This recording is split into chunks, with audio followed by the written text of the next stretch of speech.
non-isolated bidirectional DC to DC converter.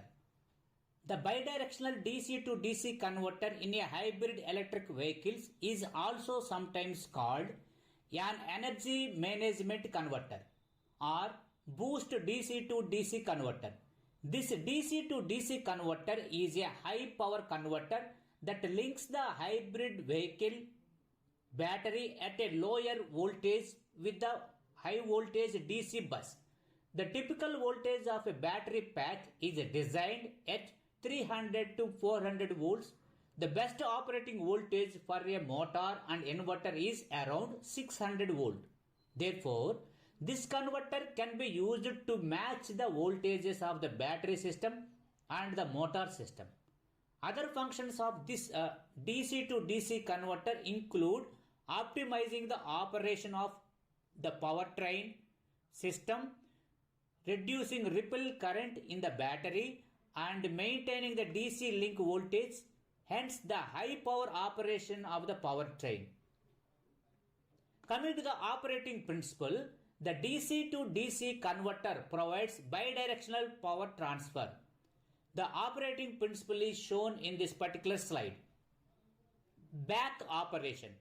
In back operation, as shown in this particular slide, the power is transferred from VD to VB when T1 is closed and T2 is open.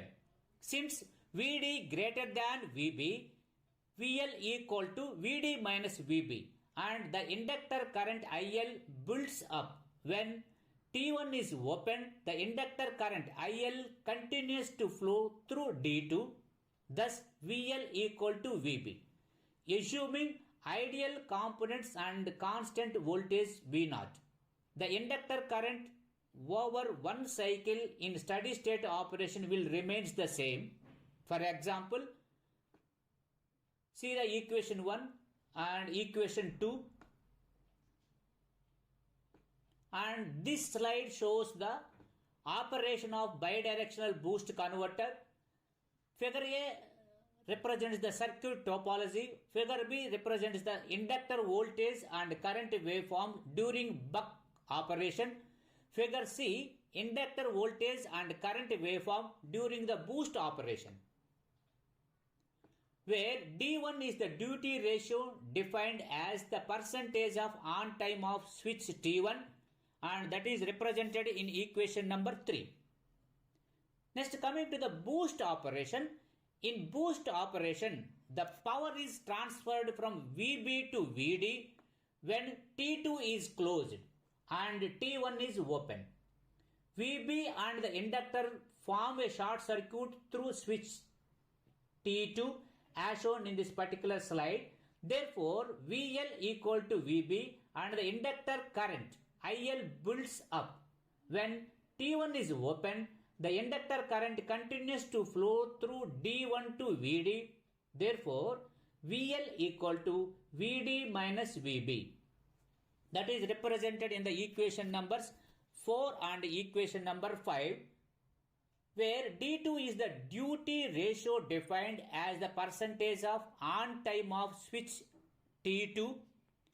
That is represented in the equation number 6.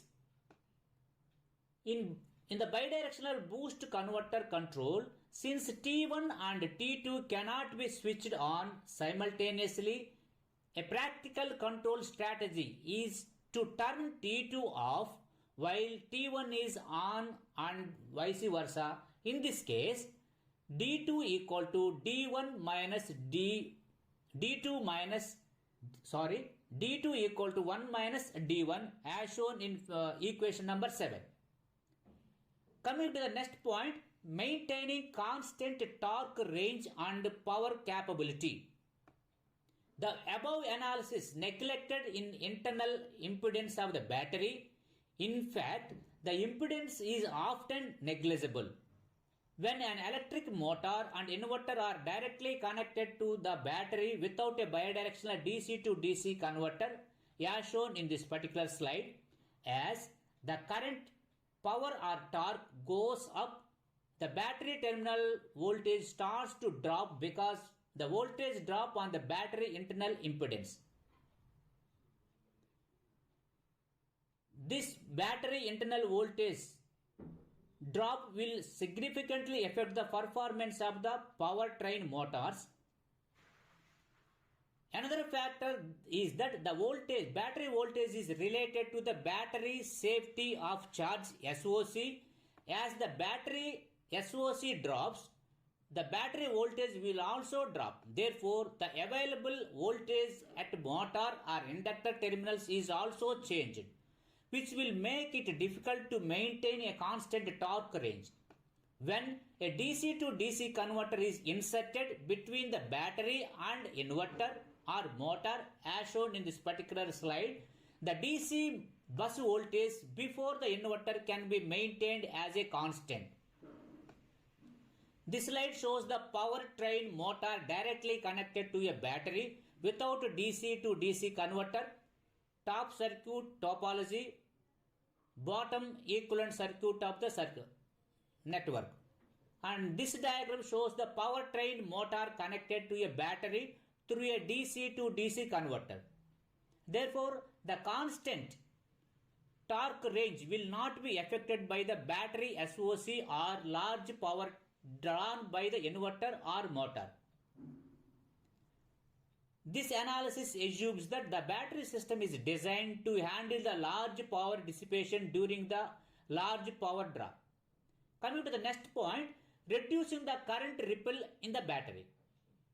Due to the switching functions of the inverter used in the powertrain system, there are abundant high frequency current harmonics on the DC side.